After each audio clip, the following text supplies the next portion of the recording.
Hello दोस्तों, तो स्वागत है आप सभी का हमारे इस यूट्यूब चैनल पर टारगेट नीट क्रैक MBBS आलोक। तो आज हम पढ़ेंगे 12th का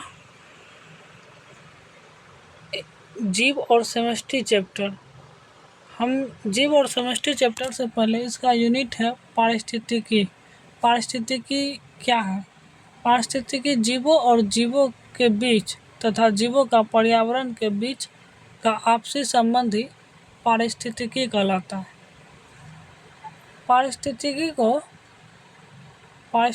को दो भाग में बांटा गया है।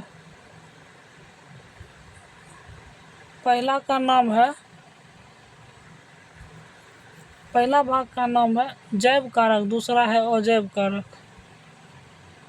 पहला का नाम है जैव कारक और दूसरा का अजैव कारक।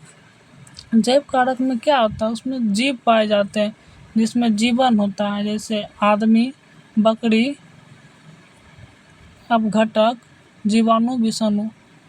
लेकिन अजैव कारक में इसमें निर्जीव होते हैं, जैसे तापमान, जल, प्रकाश और मिट्टी। ये सभी इसके उदाहरण हैं। आज हम मुख्य रूप से अजैव कारक के बारे में पढ़ेंगे। तो अजैव कारक के बारे में हमने आपको बताया कि अजैव कारक मुख्य रूप से तापमान है, मिट्टी है और सूर्य का प्रकाश है और जल है। तो मेरा पहला हेडिंग होगा तापमान। तापमान जो है,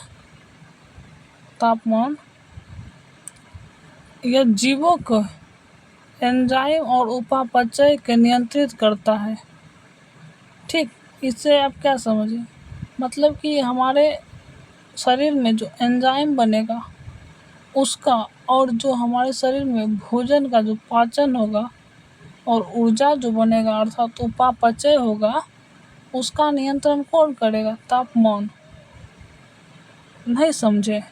इसको समझने के लिए आपको हम एक एग्जांपल देते हैं।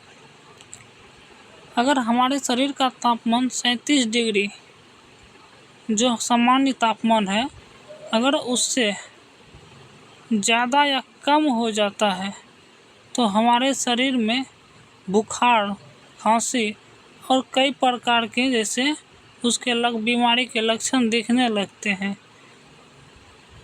अतः आप समझ गए कि तापमान हमारे शरीर के लिए कैसे इम्पोर्टेंट है। और इसके बाद अगला पॉइंट है इसका नियम। ये तापमान जो है भूमध्य रेखा से ध्रुव की तरफ जाने पर ये जो है ना घटता है। ये आप पढ़े होंगे 9th के भूगोल में, भूमध्य रेखा क्या है, ध्रुव सब क्या है। ठीक, अब देखिए सहनशीलता के आधार पर अर्थात तापमान को जो जितना सहन करे उसके आधार पर इसको दो भागों में बांटा गया है। पहला का नाम है पृथुतापी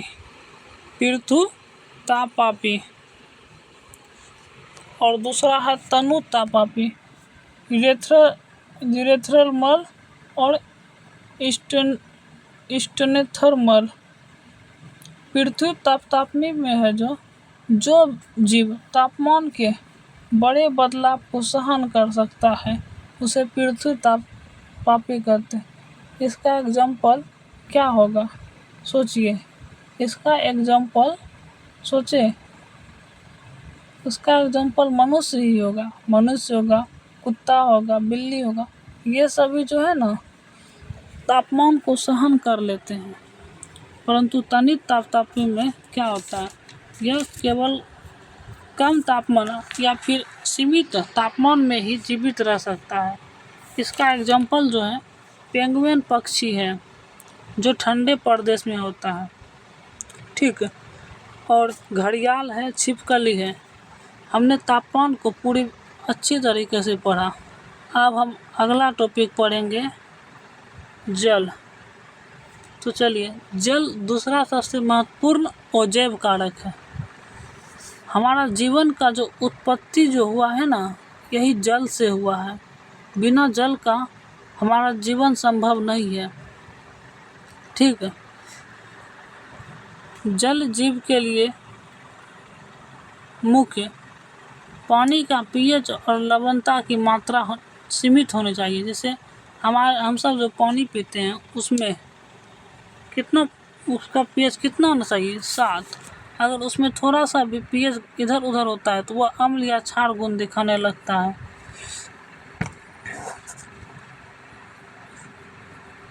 और अगर लवण होगा तो नमक की मात्रा अगर जल में होगा तो वह जल हमें थोड़ा पीने में अच्छा लगता है। लवणता के आधार पर, लवणता सहनशीलता के आधार पर, अर्थात जो जीव लवण सहनशील के आधार पर इसको 2 भागों में बांटा गया। एक ठो है पृथु लवणी और दूसरा है तनु लवणी। पृथु लवणी में जो पानी में नमक के बड़े बदलाव को सहन कर सके उसको वही पृथु लवणी है। इसका एग्जाम्पल हमने नहीं लिखा है लेकिन हम लिख देते हैं। इसका एग्जाम्पल है सॉल्मेन। क्या है? सॉल्मेन। और दूसरा एग्जाम्पल, एक ही एग्जाम्पल इसका, सॉल्मेन मछली है। सॉल्मेन क्या है? मछली है। अब हम तनु लवणी के बारे में पढ़ेंगे। तनु लवणी क्या है? जो जीव केवल कम लवणता वाले पानी में ही जीवित रहते हैं वह तनु लवणी जीव कहलाते हैं। इसका एग्जाम्पल गोल्ड फिश है। गोल्ड फिश, इसका एग्जाम्पल क्या है? Gold fish. इसको आप नोट करते चलिए। ठीक, चलिए आगे बढ़ते हैं।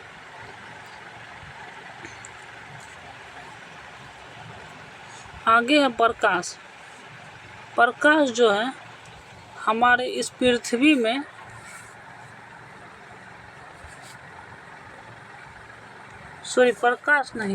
प्रकाश का मुख्य स्रोत जो है ना हमारे इस पृथ्वी में सूर्य ही है। क्या है? सूर्य। सूर्य के प्रकाश के द्वारा ही पौधा स्वपोषी प्रक्रिया द्वारा प्रकाश संश्लेषण करके अपना भोजन बनाता है। जंगलों के छोटे पौधे कम रोशनी में भी भोजन बनाने के लिए अनुकूलित रहते हैं। अर्थात समझिए, जो पौधा जंगल में रहता है उसके पास सूर्य का प्रकाश कम पहुंचता है, लेकिन सूर्य का प्रकाश पहुंचता है जिसके कारण वह प्रकाश संश्लेषण करता है और वह अपने उस परिस्थिति के अनुसार वह अनुकूलित हो जाता है और वह उस परिस्थिति को में ढल जाता है। अर्थात प्रकाश हमारे जीवन के साथ साथ पूरे इस पृथ्वी पर एक महत्वपूर्ण अजैव कारक है। तो चलिए, मेरा अगला हेडिंग है मृदा। मृदा जो है इसके गुण, मृदा के गुण हम जानेंगे कि ये किस पर निर्भर करेंगे। मृदा मुख्य रूप से जलवायु पर निर्भर करेंगे। चट्टान टूटकर मृदा कैसे बनती है, कैसे बनता है वो देखेंगे। उसके बाद मिट्टी बहकर आई है या फिर उसका विकसित हुआ। तो हम मृदा के पहले विशेषता जानते हैं। इनका कण का आकार, घिसने की क्षमता, मिट्टी घिसने की क्षमता और जल सोखने की क्षमता।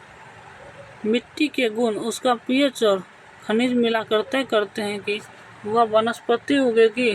जैसे वनस्पति होगी तो वहाँ जानवर रहेंगे। अगर तालाब या समुद्र के तली में पाए जाने मिट्टी की विशेषता तय करते हैं तो वहाँ तली में रहने वाले जीव जैसे घोंगे, केकड़े हो गए। अर्थात जो वनस्पति पर होगा, यानी जो खनिज मिलाकर बनेगा उस पर वनस्पति रहेगा और जिस पर जो जल में होगा उसमें जलीय जीव रहेगा, जैसे घोंगा, केकड़ा आदि। धन्यवाद।